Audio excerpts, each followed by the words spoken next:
दोस्तों, एक व्यक्ति काफी दिनों से चिंतित चल रहा था, जिसके कारण वह चिड़चिड़ा तथा तनाव में रहने लगा था।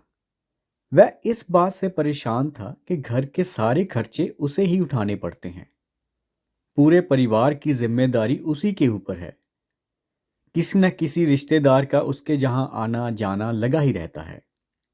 इन्हीं बातों को सोच सोच कर वह काफी परेशान रहता था तथा बच्चों को अक्सर डांट देता था तथा अपनी पत्नी से भी ज्यादातर उसका किसी न किसी बात पर झगड़ा चलता रहता था। एक दिन उसका बेटा उसके पास आया और बोला, पिताजी मेरा स्कूल का होमवर्क करा दीजिए। वह व्यक्ति पहले से ही तनाव में था, तो उसने बेटे को डांट कर भगा दिया। लेकिन जब थोड़ी देर बाद उसका गुस्सा शांत हुआ, तो वह बेटे के पास गया तो देखा कि बेटा सोया हुआ है और उसके हाथ में उसके होमवर्क की कॉपी है। उसने कॉपी लेकर देखी और जैसे ही उसने कॉपी नीचे रखनी चाही, उसकी नज़र होमवर्क के टाइटल पर पड़ी। होमवर्क का टाइटल था, वे चीज़ें जो हमें शुरू में अच्छी नहीं लगती, लेकिन बाद में वे अच्छी ही होती है। इस टाइटल पर बच्चे को एक पैराग्राफ लिखना था, जो उसने लिख लिया था। उत्सुकतावश उसने बच्चे का लिखा पैराग्राफ पढ़ना शुरू किया, जिसमें लिखा था, मैं अपने फाइनल एग्ज़ाम को बहुत धन्यवाद देता हूँ, क्योंकि शुरू में तो ये बिल्कुल अच्छे नहीं लगते, लेकिन इनके बाद स्कूल की छुट्टियां पड़ जाती हैं। मैं खराब स्वाद वाली कड़वी दवाइयों को बहुत धन्यवाद देता हूँ, क्योंकि शुरू में तो ये तो कड़वी लगती हैं, लेकिन ये मुझे बीमारी से ठीक करती हैं। मैं सुबह सुबह जगाने वाली उस अलार्म घड़ी को बहुत धन्यवाद देता हूँ, जो मुझे हर सुबह बताती है कि मैं जीवित हूँ।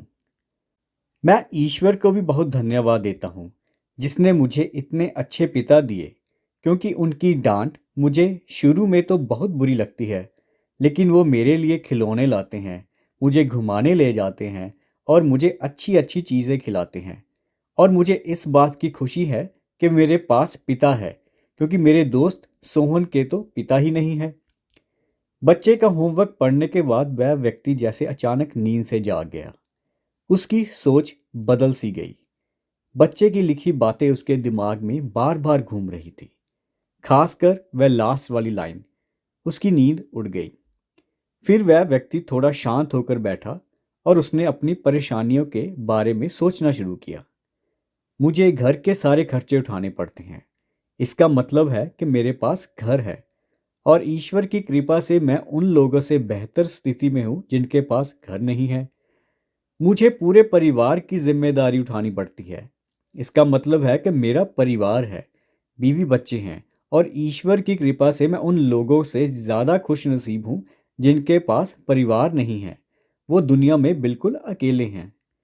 मेरे यहाँ कोई ना कोई मित्र या रिश्तेदार आता जाता रहता है। इसका मतलब है कि मेरी एक सामाजिक हैसियत है और मेरे पास मेरे सुख दुख में साथ देने वाले लोग हैं। हे मेरे भगवान, तेरा बहुत बहुत शुक्रिया। मुझे माफ़ करना, मैं तेरी कृपा को पहचान नहीं पाया। इसके बाद उसकी सोच एकदम से बदल गई। उसकी सारी परेशानी, सारी चिंता एकदम से जैसे खत्म हो गई। वह एकदम से बदल सा गया। वह भागकर अपने बेटे के पास गया और सोते हुए बेटे को गोद में उठाकर गले लगा लिया और अपने बेटे तथा ईश्वर को धन्यवाद देने लगा।